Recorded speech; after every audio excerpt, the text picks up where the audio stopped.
అందరికీ హాయ్ అండి. ఈరోజు సఖీ వంటగదిలో ఇలా హెల్తీగా బియ్యం లేకుండా మంచి ప్రోటీన్ దోశ అండి. ఈజీగా ఈ విధంగా చేయండి. చేయడం కూడా చాలా ఈజీ. ఇలా చేసుకొని తిన్నామంటే రోజంతా కూడా ఎనర్జీగా మనకు కావాల్సిన పోషకాలు అందుతాయి. ఇక్కడ నేను ఒక గిన్నెలోకి ఒక కప్పు రాగులు తీసుకున్నాను. రాగులు తీసుకొని ఇది నేను పొద్దున్నే నానబెడుతున్నానండి. ఒక రోజంతా నానాలి ఈ రాగులు. పొద్దున్న నానబెడుతున్నాను. మంచిగా ఒక 2-3 సార్లు కడుక్కున్న తర్వాత నీళ్ళు ఎక్కువగా వేసుకొని ఇలా నానబెట్టుకోవాలి. మళ్ళీ నైట్ ఒకసారి ఈ నీళ్లు మార్చానండి. ఒక రోజంతా నానబెట్టుకుంటేనే మంచిది రాగులు.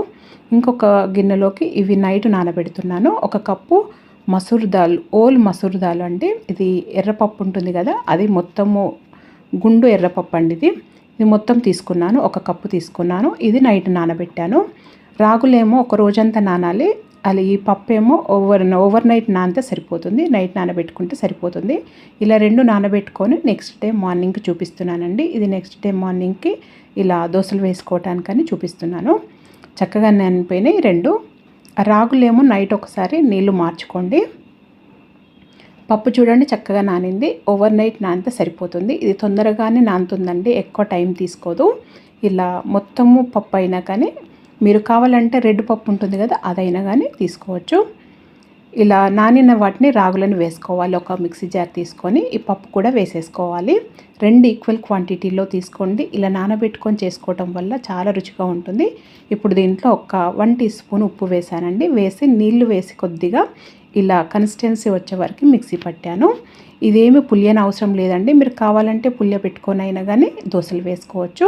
మనం ఎక్కువసేపు నానబెట్టాం కదా, దీంట్లో సోడా అలాంటివి కూడా వేయాల్సిన అవసరం లేదు. చూడండి చక్కగా నురగలాగుంది కదా. మనం పప్పు సమానంగా తీసుకున్నాం కాబట్టి చాలా బాగా వస్తుంది. గట్టిగా రాకుండా మనం ఫర్మెంటేషన్ పెట్టకున్నా కానీ చాలా బాగా వస్తుందండి. మనకు మంచి ప్రోటీన్ కూడా అందుతుంది ఎర్రపప్పులో. అలాగే రాగులు కూడా మంచివి కదా. ఇలా 2 కలిపి ఈ విధంగా నానబెట్టి చేసుకున్నారంటే అప్పటికప్పుడు దీంట్లో ఏమి సోడా అలాంటి ఏమీ వేయకండి. మీరు కావాలంటే కొద్దిగా పెరుగు కలుపుకోవచ్చు. మిక్సీ పట్టుకునేటప్పుడే కొద్దిగా పెరుగు అయినా కానీ మజ్జిగ అయినా కానీ వేసుకొని మిక్సీ పట్టుకోవచ్చు మీరు కావాలంటే. అది లేకున్నా కానీ ఇలా చాలా బాగున్నాయండి దోశలు. ఈ విధంగా ఒకసారి ట్రై చేయండి. దోశలు ఇలా సన్నగా చాలా పేపర్ లాగానే వస్తాయి. ఈ విధంగా చేశారంటే మంచి ప్రోటీన్తో చాలా బాగుంటుంది కదా. ఇది గీ వేసి కాల్చిస్తే చాలా రుచిగా ఉంటుంది. నేనైతే ఎప్పుడు గీ వేసే కాల్స్తానండి దోశలు. ఇలా గీ వేసి మంచిగా కాల్చుకొని అటు ఇటు 2 వైపులా కాల్చిన తర్వాత తీసి serve చేసేసుకోవటమే.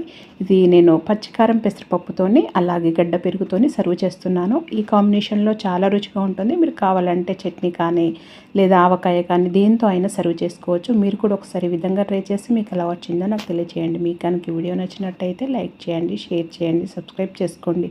Thank you for watching.